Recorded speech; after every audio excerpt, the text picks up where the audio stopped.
पंचों अध्याय। देवताओं द्वारा देवी की स्तुति।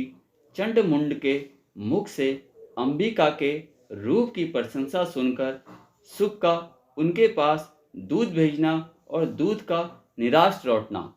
विनियोग कहा, ओम अश श्री उत्तर चरित्स रुद्र ऋषि महासरस्वती देवता अनुष्टम छंदः भीमा शक्ति भामरी बीजम सूर्यस्तम सामवेदः स्वरूपम महासरस्वती उत्तर चरित पाठे विनियोग। ओम इस उत्तर चरित के रुद्र ऋषि है, महासरस्वती देवता है, अनुष्टम छंद है, भीमा शक्ति है, भामरी बीज है, सूर्य तत्व है और सामवेद स्वरूप है।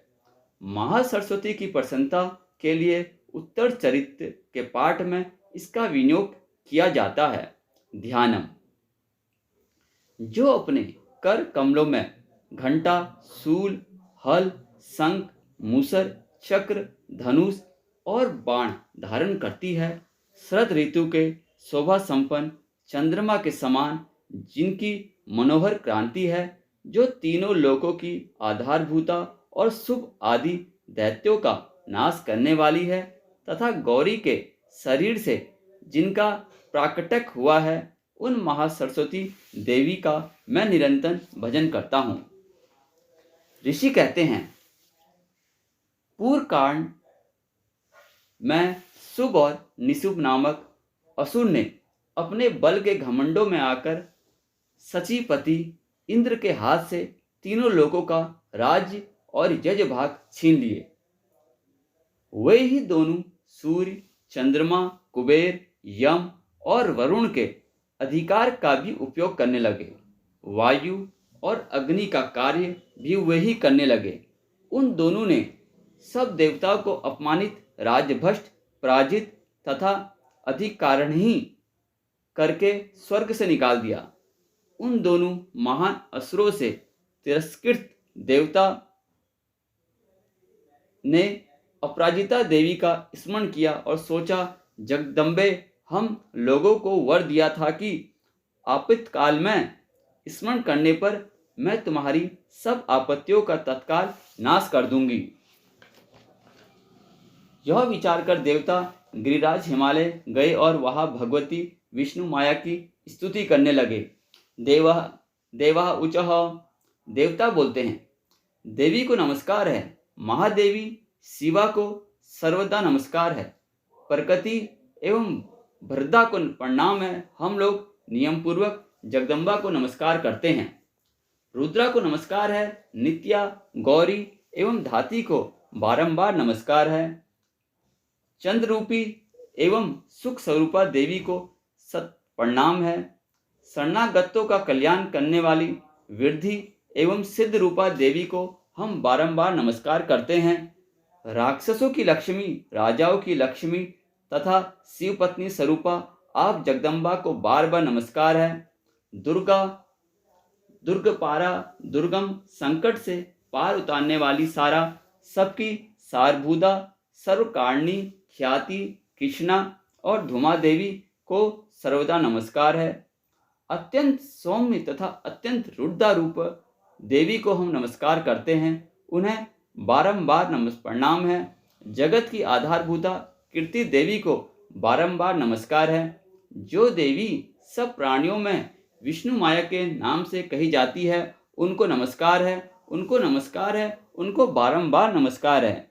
जो देवी सब प्राणियों में चेतना कहलाती है, उनको नमस्कार है, उनको नमस्कार है, उनको बारंबार नमस्कार है। जो देवी सब प्राणियों में बुद्धि रूप से स्थित है, उनको नमस्कार है, उनको नमस्कार है, उनको बारंबार नमस्कार है।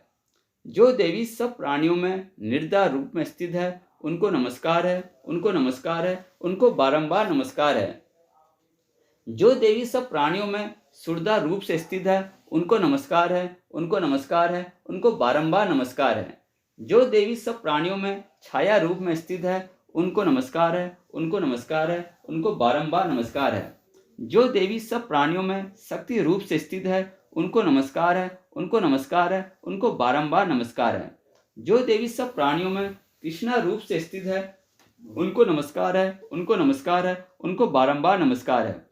जो देवी सब प्राणियों में शांति समा रूप से स्थित है, उनको नमस्कार है, उनको नमस्कार है, उनको बारंबार नमस्कार है। जो देवी सब प्राणियों में जाति रूप में स्थित है, उनको नमस्कार है, उनको नमस्कार है, उनको बारंबार नमस्कार है। जो देवी सब प्राणियों में लज्जा रूप से स्थित है, उनको नमस्कार है, उनको नमस्कार है, उनको बारंबार नमस्कार है। जो देवी सब प्राणियों में शांति रूप से स्थित है, उनको नमस्कार है, उनको नमस्कार है, उनको बारंबार नमस्कार है। जो देवी सब प्राणियों में श्रद्धा रूप से स्थित है, उनको नमस्कार है, उनको नमस्कार है, उनको बारंबार नमस्कार है। जो देवी सब प्राणियों में क्रांति रूप से स्थित है, उनको नमस्कार है, उनको नमस्कार है, उनको बारंबार नमस्कार है। जो देवी सब प्राणियों में लक्ष्मी रूप से स्थित है, उनको नमस्कार है, उनको नमस्कार है, उनको बारंबार नमस्कार है। जो देवी सब प्राणियों में वृत्ति रूप से स्थित है, उनको नमस्कार है, उनको नमस्कार है, उनको बारंबार नमस्कार है। जो देवी सब प्राणियों में स्मृति रूप से स्थित है, उनको नमस्कार है, उनको नमस्कार है, उनको बारंबार नमस्कार है। जो देवी सब प्राणियों में दया रूप से स्थित है, उनको नमस्कार है, उनको नमस्कार है, उनको बारंबार नमस्कार है। जो देवी सब प्राणियों में तिष्ठि रूप से स्थित है, उनको नमस्कार है, उनको नमस्कार है, उनको बारंबार नमस्कार है।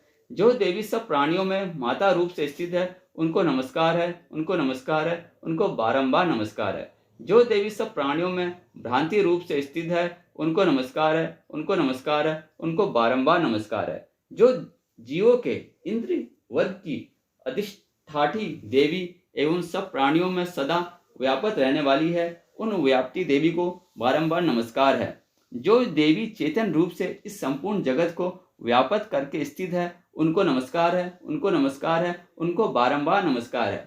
पूर्ण काल में अपने अभिष्ट की प्राप्ति होने से देवताओं ने जिनकी स्तुति की तथा देवराज इंद्र ने बहुत दिनों तक जिनका सेवन किया, वह कल्याण की साधना भूता ईश्वरी हमारी कल्याण और मंगल करे और सारी आपत्तियों का नाश कर डाले। उदंड दैत्यों से सताए हुए हम सभी देवता जिन परमेश्वरी को इस समय नमस्कार करते हैं तथा जो भक्ति से विनम्र पुरुषों द्वारा स्मरण की जाने पर तत्काल ही संपूर्ण विपत्तियों का नाश करती है, वह जगदम्बा हमारे संकट दूर करे। ऋषिरुवाच, ऋषि कहते हैं, राजन, इस प्रकार जब देवता स्तुति कर रहे थे, उस समय पार्वती गंगा जी के जल में स्नान करने के लिए वहां आई। उन सुंदर मोह वाली भगवती ने देवताओं से पूछा, आप लोग यहाँ किसकी स्तुति करते हैं? तब उन्हीं के शरीर कोष से प्रकट हुई शिवा देवी बोली, शुभ दैत्य से तिरस्कृत और युद्ध में निशुभ से पराजित हो यहाँ एकत्रित हुए हैं। ये समस्त देवता यह मेरी ही स्तुति कर रहे हैं। पार्वती जी के शरीर कोष से अंबिका का प्रादुर्भाव हुआ है, इसलिए वे समस्त लोगों में कौशिकी जाती है। कौशिकी के प्रकट होने के बाद पार्वती देवी का शरीर काले रंग का हो गया, अतः वे हिमालय पर रहने वाली कालिका देवी के नाम से विख्यात हुई। तदंतर शुभ निशुभ के भृत्य चंड मुंड वहां आए और उन्होंने परम मनोहर रूप धारण करने वाली अंबिका देवी को कहा।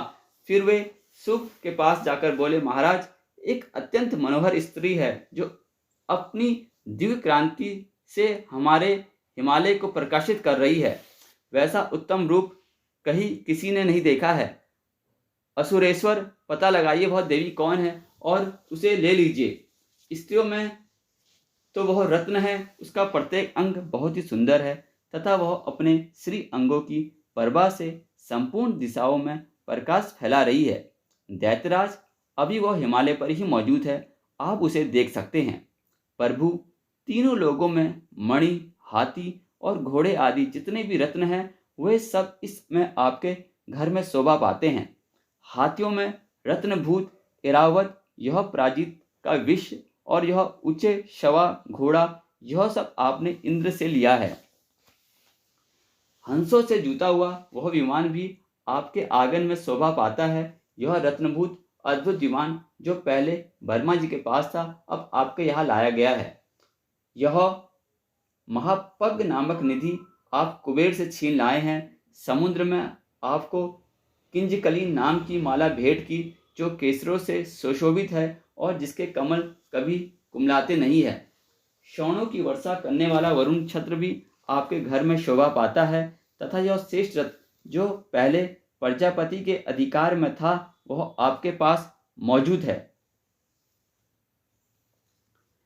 दैत्येश्वर, मृत्यु की उत्क्रांता नाम वाली शक्ति भी आपने छीन ली है तथा वरुण का नाश और समुद्र में होने वाले सब प्रकार के रत्न आपके भाई निशुंभ के अधिकार में है। अग्नि भी स्वतः शुद्ध किए हुए 2 वस्त्र आपकी सेवा में अर्पित किए हैं। दैत्यराज, इस प्रकार सभी रत्न आपने एकत्रित कर लिए हैं, फिर जो यह स्त्रियों में रत्न रूप कल्याणमणि देवी है, इसे आप क्यों नहीं अपने अधिकार में कर लेते? ऋषि कहते हैं, चंड मुंड का यह वचन सुनकर शुभ ने महादैत्य सुग्रीव को दूत बनाकर देवी के पास भेजा और कहा, तुम मेरी आज्ञा से उनके पास ये बातें कहना और ऐसा उपाय करना जिससे प्रसन्न होकर वह शीघ्र ही यहाँ आ जाए। वह दूत पर्वत के अत्यंत रमणीय प्रदेश में जहाँ देवी मौजूद थी गया और मधुर वाणी से कोमल वचन बोला।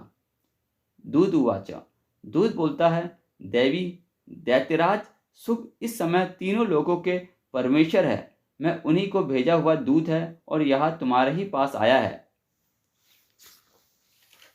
उनकी आज्ञा सदा सब देवता एक स्वर में मानते हैं और उसका उल्लंघन नहीं कर सकते।